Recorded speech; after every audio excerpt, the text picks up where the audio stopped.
everybody, it's Romania Black, and I am thankful for several reasons today, but one of which is the fact that we are on the Rule of 8 for Wotakoi Love is Hard for an Otaku. If you don't know what the Rule of 8 is, on my channel, anytime you have a series that is 11 to 13 episodes, the 8th episode is usually a really good one. So I'm super excited about that today. I've got some comments I want to talk to you all about, some other thanks to give on the channel, but I also have some comments that I want to talk about with episode 5 that I'm catching up with that I feel are important to talk about before we dive into this episode. So let's spend a little bit of time talking about these comments that you all, the commenters, patrons, and YouTubers have left for me down below that I thought were worth mentioning before we get started. So Aerith1202 said the reason why no one bothers Hirotaka sleeping is probably because it's a normal thing in Japan with their working culture. People sleep during break, and that is normal. I did not know this, and so my Western self is finding myself being educated about how Japanese culture lets you sleep through breaks. I'm kind of floored by that and amazed that it's normalized. In the US, that is not something that you would ever probably see unless it was in like a derogatory. If somebody was like passed out during a shift break, it'd probably be looked upon as a negative thing. So I kind of am like, that's interesting that it's normalized that people just sleep during their breaks. I am a little concerned about that though, because that suggests that the work culture is where you don't have time to sleep in real life. But that's just part of it. I mean, in Hirotaka's case, he would have time to sleep if he wasn't playing video games till like 4 a.m. So we have to take that into consideration. Jim Hases for episode 5 says, I think with the idolizing Narumi, I really liked how they talked about this in their comment on YouTube. They talked about how Kabakura is referring to Narumi as naive and pure and doesn't want to accept the possibility that she's the kind of person that would have exes or would meet up with an ex behind her current partner's back, which we end up finding out that now is Hirotaka's brother, so it's not a big deal. But I like that Jim Hayes has pointed out that I guess idealizing her would be more accurate. He trash talks her all the time, so it's not like he sees her as some superior being that's perfect or anything. Yeah, I think the idolizing with the O, I-D-O-L, was throwing me off because usually that means that you revere or worship someone, and I'm like, he does not do that with Narumi at all. But idealizing works a lot better because he's envisioning her as this pure being like all of the other shoujo characters that he is obsessed with, and her not matching that like is throwing him off. So I like that distinction. Language is so much fun, isn't it? So thank you, Jim Hases, for that. Sarah Linda for episode 5 says Now is in the opening from this episode onward. He makes a nice contrast to the others, the darling airhead that he is. I love Now. He's just such a good character. But then they also said Kabakura is a perfect tsundere, in my humble opinion.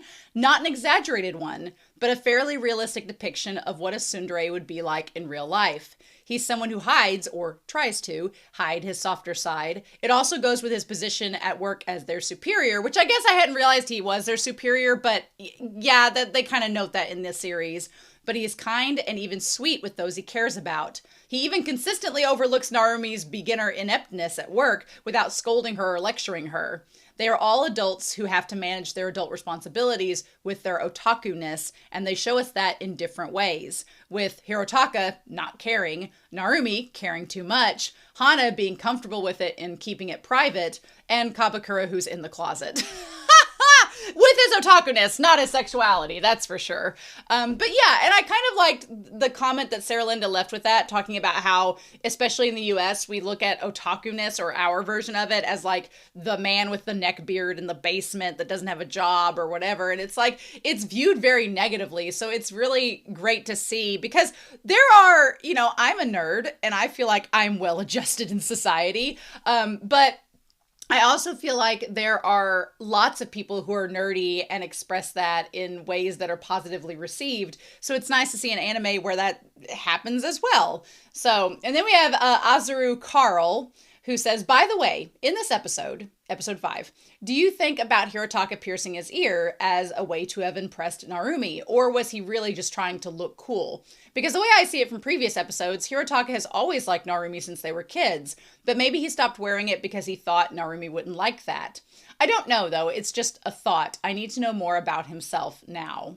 Yeah, that's a really good question. I think that it definitely maybe would have been something if Hirotaka had saw Narumi dating a guy that was like a bad boy and he's like, well, I can do that too. But I kind of like what his answer represents in that he thought it was cool at the time, but he grew out of it. And it shows Hirotaka appreciating himself and understanding what he likes and not following what he thought would be cool and instead just embracing himself and his own interests. I think that's so valid and a really great thing for us as the audience to take away, because I feel like most of us have been through that period where we tried at least something to fit in, whether it was a trend or something like that. We tried something to try to fit in with the crowd and it probably didn't work. And we were like, wait, why am I doing this? And so I feel like all of us have probably had at least one moment of that in our lives. And I like Hirotaka representing that you don't have to go with the trend. If it's not you, it's not you. And if you liked something before, but now you don't,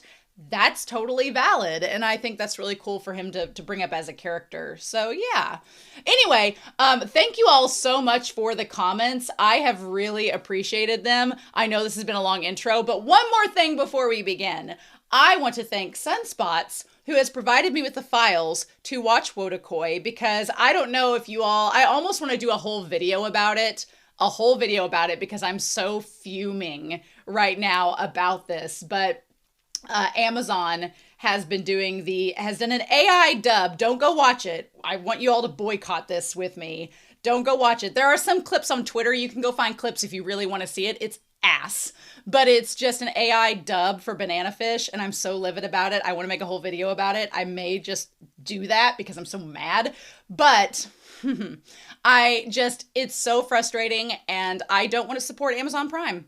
So I will not watch anything else through it. Sorry. I'll pirate it or find it somewhere else, because I won't support a corporation that will not pay its actors, especially when it's just greed based. Like, Amazon is $1 trillion corporation and they can't pay pennies in their minds. It would basically be pennies for them to pay people to do the dub. And that's what people have been asking for years. Like screw you. So I'm glad Sunspots is helping me. I'm being thankful, showing my resistance to a corporation that doesn't care about its consumers. Because that's the other thing. They're basically just saying, oh, you'll watch anything, even if we put zero effort into it. Well, no, don't think we will. So I'm just livid. So anyway, I'm thankful for Sunspots for providing me with this file, but we'll see. We'll see. Anyway, I hope you all enjoy this episode. I'm super excited. It's episode 8. I cannot wait to dive in. So we are going to start Wotakoi, Love is Hard for an Otaku, season 1, episode 8. And we're going to do this here in 3, 2, 1, and let's go.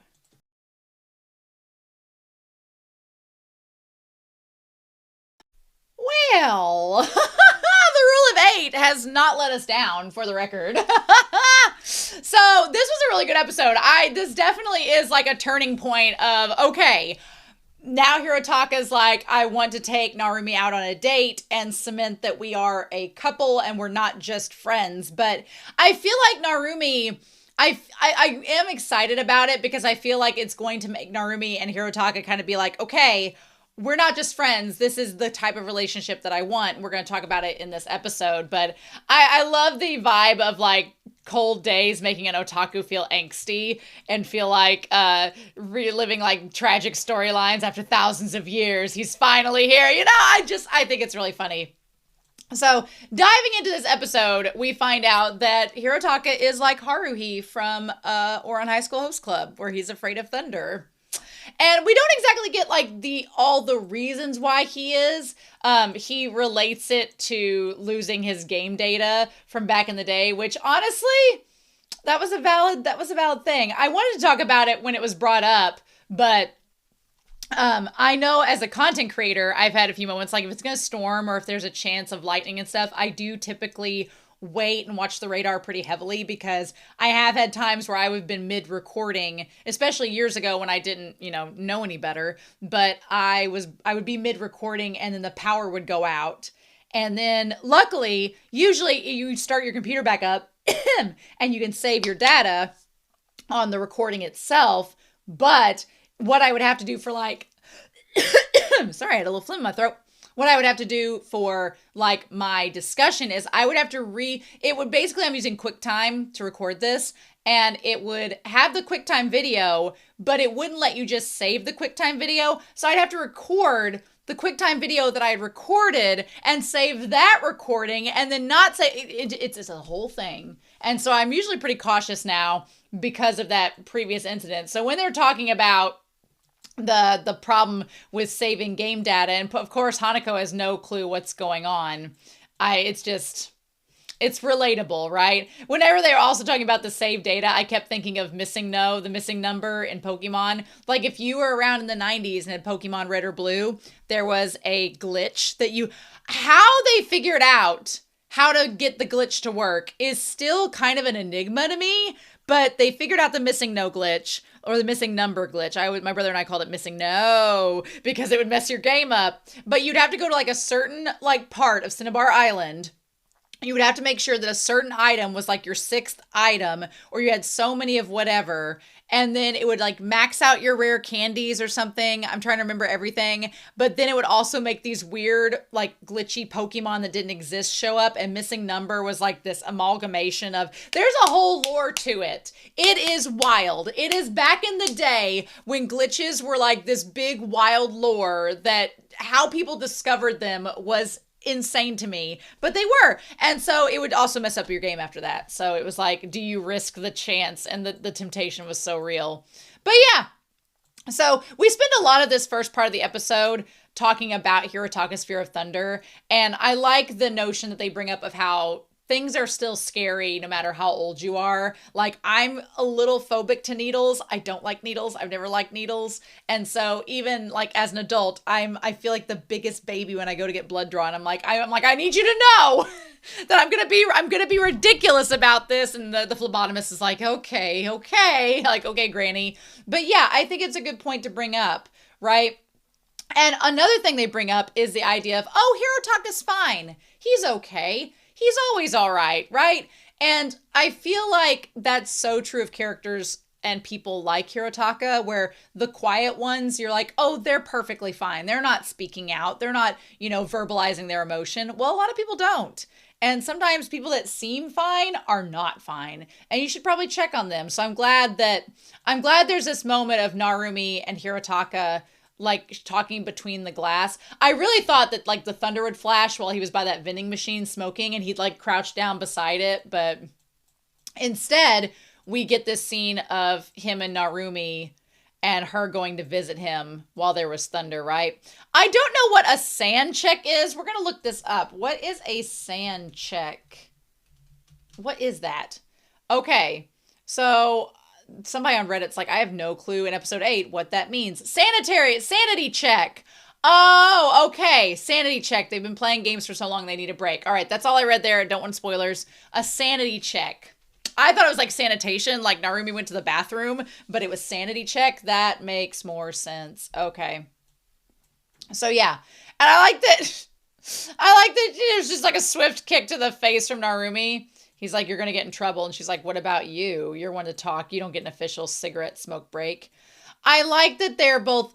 The thing that I don't think they realize, the two of them, is that a lot of the relationships on here are built. I've read a bunch of things recently because I think Wotakoi has like got my search engine and gotten the algorithm to give me more things about relationships. But it's about building it based on friendship. I think too many people go instantly on, I'm in this relationship because of our like pure sexual attraction and like carnal desire, and don't build it on this foundation of actual trust and friendship. You need to get along with somebody and be able to be with them and be comfortable around them all the time before I think you can really build a solid foundation for a relationship. And that may sound crazy, but the most functional relationships I've ever seen are people that are just comfortable around each other, that can hang out without having to say any words, right? And that aren't just basing it off of, because at some point, here's the thing. Sure, there has to be some attraction there. There has to be. I'm on the asexual spectrum, and I know that I have to be romantically attracted to someone to develop a relationship with them on some level. However, at some point, the physicality is kind of it kind of wears out its welcome. At some point, you can only have so much physical interaction, intimacy, and then what else are you talking about? You have to be able to converse with that person. You have to be able to have a conversation. You have to be able to talk about things and be comfortable around them. And I think Hirotaka is wanting their relationship. He wants to prove like, oh yeah, we're in a relationship, so let's do traditional relationship things. But I think one of the things that Narumi loves about him is that he's not like her ex-boyfriends that they just went on a theme park date and it's like, oh, this is all there is to it. She can go to conventions with him. She can go to animate with him. They're comfortable splitting apart and doing their own thing and then coming back and meeting with each other. They're comfortable hanging out and playing video games. And she didn't have that with any of her other exes. That's why they're exes, because they didn't work out. And so, on the other hand, I see where Hirotaka is coming from, because at the very beginning of this series, like episode 1, episode 2, Narumi was like, oh, I'm not going to date you. That'd just be a waste. You're my friend. And I could definitely feel why that would make Hirotaka feel insecure, where he's like, well, but I don't want to just be your friend. I want to be your boyfriend too. So I feel like Narumi needs to do some communication to kind of clarify and make up for what she said at the beginning of the series. I think that definitely needs to happen. But also I want Hirotaka to realize that she loves him because he's not like the exes, because he's her friend, and because she's close to him. And she also wants to have like the most protective sibling bond with Naoya that's possible. So I want them to figure that out, and I'm hoping that this next couple of episodes does that for them. Although it may lead to a big angsty arc, and then we have 3 OVAs after this, so who knows what's going to happen there. We'll see. But I liked the idea too of they established the glass that they're talking through, and then we get the flashback of her on the other side of the glass coming in to like stay with him while he had a cold. And when he was like, I have no resistance next to you, Hirotaka has been in love with her since he was a kid. And even though he had a cold and should be lying down, he sacrifices that to hang out with her and play video games. And it's like, because he loves her, right? That's so sweet. I just love that little scene with him. She's like, I wanted to see you. And she's like, I also want to see your brother. And I love the little scene where he's like, if you can balance this on your head, I'll give you 1,000,000 yen. And then she screws it up for herself, right? Love it. So, and then of course, Narumi has to stay overtime because she did not get her work done, unlike him. So then we have the second half of the episode, and I am all about the steaminess of Kabakura and Hanako, though, where it's like the Sunday morning waking up without an alarm, and he like puts the comforter over her. Also, he's wearing her necklace. They're definitely so much spicier a couple. I feel like they're having sex like every weekend. And I feel like Narumi and Hirotaka do not get intimate that much, which does not devalue their relationship at all. I mean, Narumi and Hirotaka's relationship sounds amazing. It sounds amazing. I'd be like, yes, please. That sounds awesome. Their relationship is like goals for me. I'm not really a physically intimate person, so Kabakura and Hanako's would not be for me. Also, it works for them, so good for them. I like that we finally got some confirmation about the earring stud. I don't know, it just aligned perfectly that person's comment from episode 5 aligned with this one. You could not have that happen any better. So Hirotaka is like, I thought this would be more painful. I thought I would cry. I thought that I would feel better, because I like the idea that he was trying to be somebody that he wasn't, because he saw Narumi with this random guy and wanted to be more like him, thinking that would work. But the thing of it is, I feel like Narumi, in trying to hide her otaku-ness, was doing all the wrong things. That's why they're all exes, because they didn't work out, because she's trying to hide who she actually is. And Hirotaka is someone that accepts her for who she is, and that's why he's so good for her, right? Ugh. Yeah. That's why it didn't work out with those guys. So then we get to the bar scene, and poor Hirotaka, he's trying to wink, doesn't make any progress. I feel like Hirotaka has no jealousy towards Hanako getting all up on Narumi because he knows that Narumi is not attracted to women, so that's not going to be an issue. And also, it's a sign that he's comfortable enough knowing that she's not going to, have any other feelings for other people. I feel like that comfort in itself, I don't know if he realizes it, but he has it. So I feel like that in itself is something crazy that he should zone in on. And we're going to get that about the jealousy in this episode. But I wondered when Hanako said she changed shampoos, if it was she was using Hirotaka's. I don't know. They didn't clarify that. But then, of course, Kabakura is like, hey, don't flirt with Narumi and all of this. I think it's, on the one hand, Koya, I feel like Kabakura does get very jealous rather easily. He's not like Hirotaka. Hirotaka doesn't really get jealous easily, but he does get jealous. He's more quiet about it, whereas Kabakura is very loud about his jealousy. But also, I feel like there's a part of Kabakura that's jealous because he wants Hanako to be publicly affectionate like that with him, but his tsundere-ness prevents that from coming out, so it just makes him more tsundere.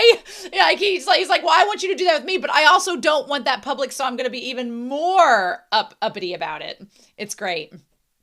He's like, if Koyanagi was a guy, Narumi may have left you for them, and Narumi's like, that wouldn't happen. And then Hanako's like, if I were a guy, you and I would have a boys' love thing, of course. And Kabakura's like, I don't want to get involved in this. And it's like, be more open-minded, Kabakura. I'm just waiting for her to be in her like male cosplay around Kabakura. Just be open-minded, dude. It's totally fine.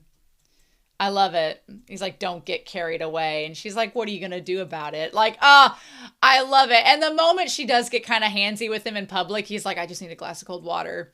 He doesn't get mad about her being handsy on him. He's just like, my tsundere-ness needs you to not be so drunk. I really like it. And of course, I love Narumi's little cat face in the background. It's cute. She's like, maybe he said that because he's scared. He doesn't want Hana to get drunk and flirt with other people. She's like, maybe it's jealousy. They're so in love. And that part there, I wish Hirotaka would be honest with her and communicate that he was jealous of all her exes all those years ago. I wish he would be honest with her, but Hirotaka just hasn't done it yet. Maybe he'll say something on the date about that. But he's like, well, how would you feel if I flirted with other girls? And she's like, that's not like you. You wouldn't do that. And I'm like, girl, don't tempt him. Don't tempt him. Although I think part of it is they need to have a little more communication. Hirotaka needs to communicate to Narumi that he has been jealous of her exes. She has no idea. She has no clue that he was jealous of her exes. So how would she know? So he needs to communicate that with Narumi. But on the other end of the spectrum, Narumi needs to understand that Hirotaka likes her. And if you're dating someone, then like her saying those things are kind of not emasculating, but it kind of, is like, oh, you would never do that. And it feels like, she takes it from his perspective. I could see why he would maybe think she's taking advantage of that relationship, knowing that he wouldn't do so. I'm like, girl, be careful what you wish for. And on the other end, I just feel like they both need to communicate with each other a little bit more. He's like, how would you feel if I got drunk and flirted with other girls? And she's like, oh, I can't imagine that happening. We're talking about you. That would never happen. And I feel like she loves that about him because he's reliable and trustworthy and she can depend on him for that. But on the other end, I feel like it comes across from his perspective like she's taking advantage of their relationship. And I really like that in this game that he's playing in the scene afterwards, like up in the top corner, it says off. Like he's just thrown off. And I like that they illustrated it really well without having to use any words, how like distracted and thrown off he was about this interaction and how it made his game like not work at all. It just wasn't hitting the right way. And then we cut back to episode 1 where she's like, oh, you're okay, Hirotaka. I don't plan on dating you. Making you my boyfriend would be such a waste. And what Hirotaka is, again, there's that miscommunication because on one end, you have Narumi. She's like, she knows that Hirotaka is her reliable friend, but she's dating him. But on the other end, she's like, all my ex-boyfriends were terrible and I didn't last with them. So I would not want you to end up in that same boat. She's basically demeaning herself. She's saying, I'm a terrible girlfriend. I would never want to put you through that. Not realizing that Hirotaka really loves her and wants to be with her in a more intimate way than just friends, right? And then as she reveals in this episode, she really doesn't know how to date. She's like, wait, we haven't really gone on dates. We've done all these other things. But when he asks her about going on dates, she's like, oh no, I went on these other events with these other guys. But it's clear when he asks her about going on a date, she didn't really like those activities. She was just doing them because they were like the socially acceptable things to do for dates. And it's like she wasn't really happy on those dates with those people. She was just doing it because she thought that's what she was supposed to do. And Hirotaka's like, well, I want to establish that we are more than friends and to make sure we're not just friends. So he compares himself briefly to Koyanagi and to Kabakura. And he's like, well, I can kind of, read you similar to Narumi to know how you feel. And then that's when Hanako's like, oh, really? Even though you can't take a hint. And then but here's the thing. I like that Hirotaka tells Kabakura, he's like, we are not the same. He's like, Hirotaka's like, I could not be in a relationship that's just constant animosity building into sexual tension. He's like, that's not me. That's not my relationship. He's like, you two managed to pull it off. You two nag at each other and then it ends up working out. He's like, great, glad that works for you. That's not my spice of life. And Hirotaka's like, well, how are we going to be as a relationship? Because we're not going to be like Hanako. That won't work with her and Kabakura and how they are. He's like, how are you guys when you're not fighting? You were talking normally before I got here. And they're like, well, he's like, we go out on the weekends, we play together, we hang out. And even then she contests it, right? She's like, well, we didn't go out this last weekend. And then, but it ends up being, she's like, I was looking forward to it and I wanted to go out. And he's like, well, but you enjoyed watching the anime, right? And even Hirotaka notices that Kabakura, like, he gets 2 strikes. But then instead of getting out, he finally grabs her hand and she wants, to be fair, Hanako wants someone to dote after her. She wants somebody to grab her and be a knight in shining armor. She wants that. I don't think Narumi necessarily wants that. I think Narumi wants comfort and Hanako wants a little more luxury out of her boyfriends because when he grabs her to keep her from running away and he's like, oh, wait. He's like, I'll make up for it on Sunday. And he's like, I'll go out with you for a movie or shopping.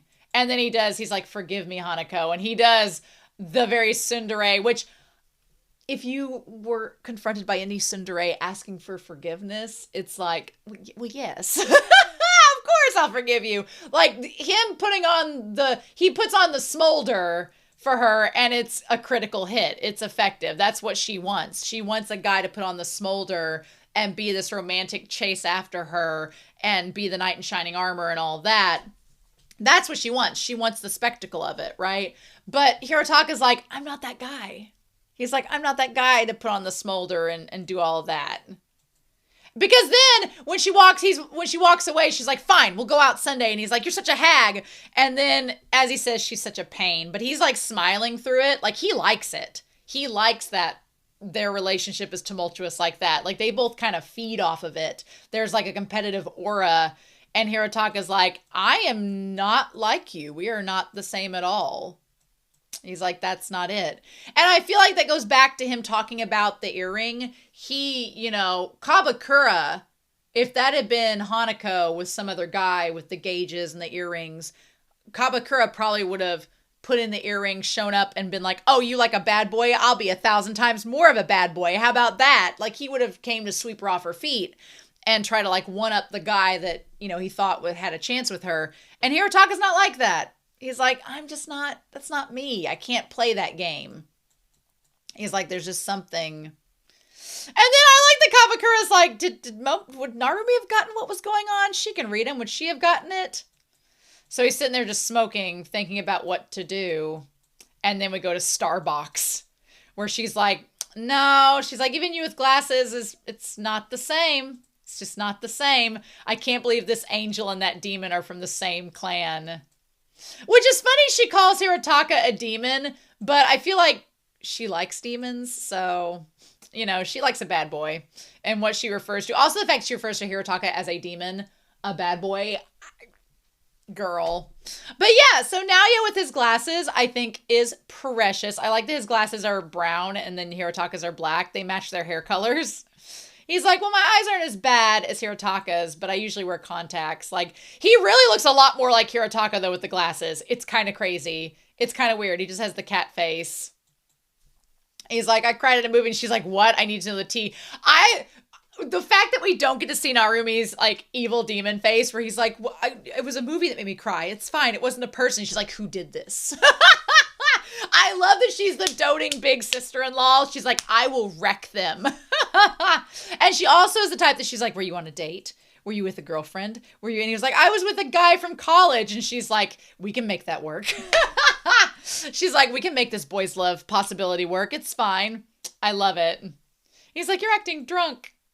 He's like, have you gone out on a date recently? She's like, oh, we go out on dates. We went to a convention where I left him and went to a manga place where we split up and went different ways, and went to an arcade where we played on drums and didn't talk, and then went back to his house where he played video games and I read. She's like, were those dates? But the thing of it is, I feel like it shouldn't be like the social convention of a date, because to be honest, I think movies are weird dates. I have never really liked the idea of a movie date because you don't talk to each other during it.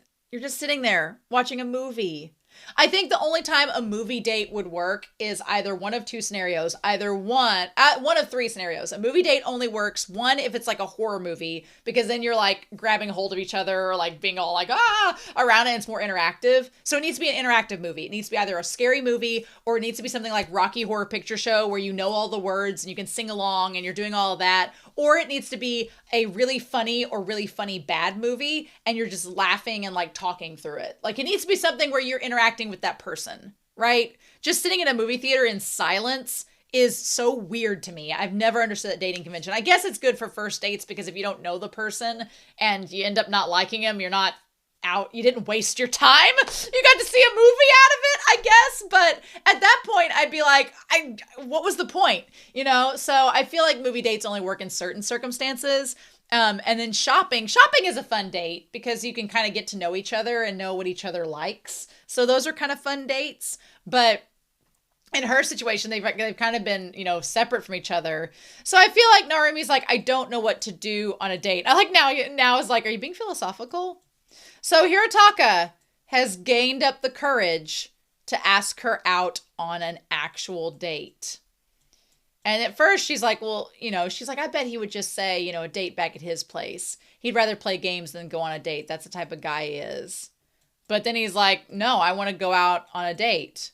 He's like, did you ever go to arcades and bookstores with the guys you dated in the past? And she's like, oh, absolutely not. Like, she's immediately like, no, I would never go to those places with any of those guys. Because, again, I feel like she likes Hirotaka because he's comfortable with her going to those places. Like, these other guys, she never would have done that with because she doesn't want to reveal that side of her.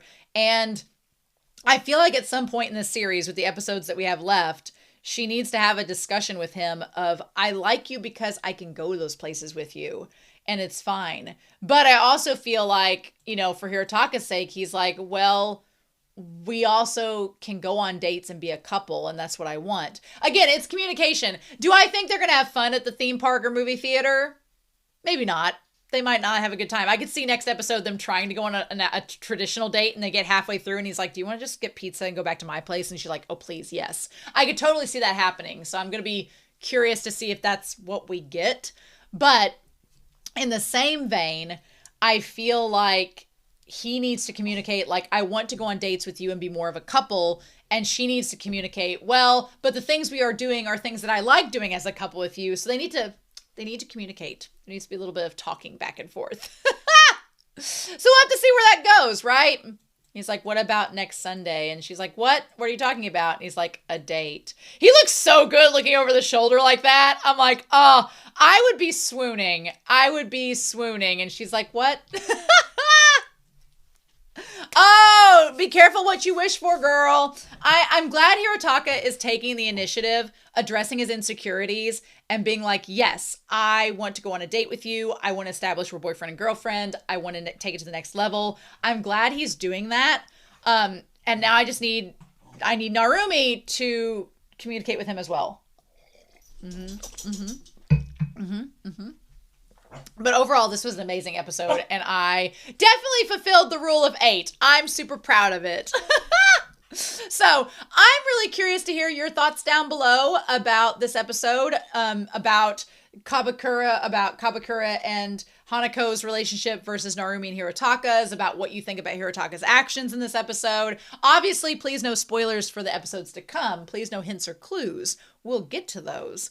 But I'm curious to know what you thought about this episode and the episodes leading up to it. So if you haven't given this video a like, please do so. If you're not subscribed to my channel, what are you waiting for? I'm watching Wotakoi every Sunday, so for the near foreseeable future. So please like, subscribe, comment down below. I'm excited to hear your thoughts, but more importantly, I hope you all have a wonderful week. Please stay safe, take care, and I'll see you all next week with episode 9 of Wotakoi Love is Hard for an Otaku. And I'll see you there. Bye!